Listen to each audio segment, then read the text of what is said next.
Seenaa gabaabaa Jaalladhii Gammadaa. Jaalladhii Gammadaa maqaan dhaloota isaa Qaasim Haaji Usmaan Roobaa jedhama. Maqaan ittiin beekamu maqaa qabsoo Nadhii Gammadaa jedhamuun beekama. Nadhiin bara 1955 kutaa Arsii Ona Zowaay Dugdaa keessatti abbaa isaa Haaji Usmaan Roobaa fi haadha isaa Aadde Amiinaa Borseerraa dhalate. Jaalladhii Gammadaa obboleewwan dhiiraa 8 fi dubara 4 waliin dhalate. Jaalladhiin barnoota isaatiin sadarkaa tokkoffaa irraa hanga yuunivarsiitiitti barataa cimaa ture. Qormaata kutaa 12ffaa irratti qabxii olaanaa galmeessuudhaan yuunivarsiitii Finfinneetti ramadamuun ogummaa fayyaa barnoota faarmaasii barachaa ture. Barnoota isaa waggaa tokkoffaatti qabxii olaanaa galmeessuudhaan barnoota waggaa tokkoffaa akkuma xumureen roorroo uummata Oromoo irratti raawwatamu jibbuun barnoota isaa addaan kutuun osoo maatii isaatti hin deebi'in bara 1986 abootti makame.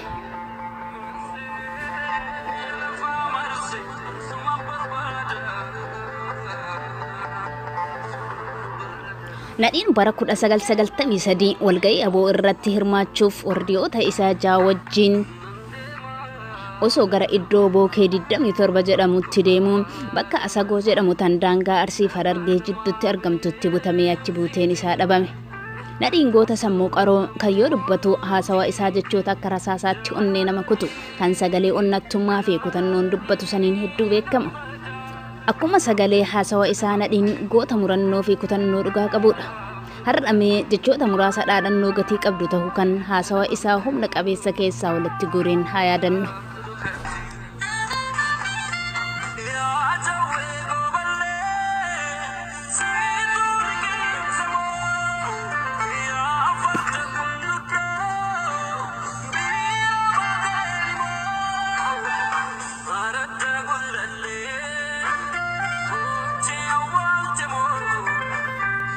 Jechoota jajjaba Jaalladhii Gammadaa wajjin Jaalladhii Gammadaa dubbatan muraasa isaanii haa qooddannume. Biyya keenya jaalannu nama wajjin qooddanna. Feenu ammoo akka barbaannetti bulfachuun mirga keenya. Osoo alagaan biyya keenya irratti nu bulchuuf lafa dhiitu kan hidhatee muratee dhaaddatu nuti ammoo mirga keenya kabachiisuudhaaf wanti murachuun hanqisu hin jiru. Hiree uummata Oromoo kan murteessu uummata Oromooti malee anatu sii beeka karaa kana deemtu malee kan nuun jedhuu fi kan afaan qawweetiin nu doorsisu jiraatu uummanni keenya fudhachuuf qophii miti jechuudha. Seenaa abbootii keenyaa kan aanolitti dhuman san jiraachisuun biyya keenya Oromiyaa harka Oromootti Oromiyaa harka ilmaan haqaa kan Oromoo uummata Oromootiif dhaabbatanitti galchuu qofaan. Hundi keenya uummanni Oromoo bakkayyuu harka wal qabannee waliin dhaabbannee waan warri aanolitti wareegamaniif san gatii itti godhuudhaaf fuuldura haa tarkaanfannu. Oromoon tokko amantiin addaan bahu, Oromoon gosaan addaan bahu, lagaan addaan bahu, gaaraan addaan bahu. Kan Oromoo adda qoqqooduuf tattaafatu haa badu. Biyya Oromoo irratti abbaan biyyaa Oromoodha. Biyya Oromoo irratti Oromoo malee namni biraa murteessuu hin danda'u. Kan warra biraan irratti murteessisu dhidhiibu haa badu. Jaalladhii Gammadaa akkuma barnoota maatii isaa biraa manaa bahetti barnoota isaa addaan kutuun roorroo saba isaa irra gahaa jirtu sammuun isaa taa'ee ilaaluu waan dadhabdeef qabsoo Oromoo aboodhaan gaggeeffamutti makamuun hanga har'aatti achi buuteen isaa dhabame.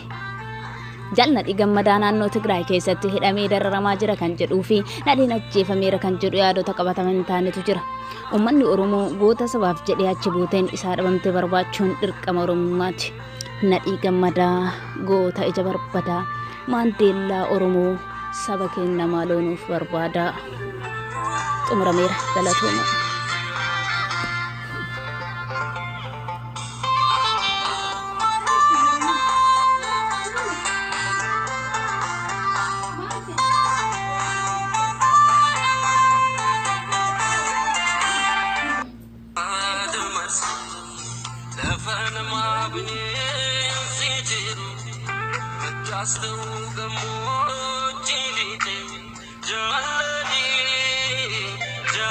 Jaalladhii Gammadaa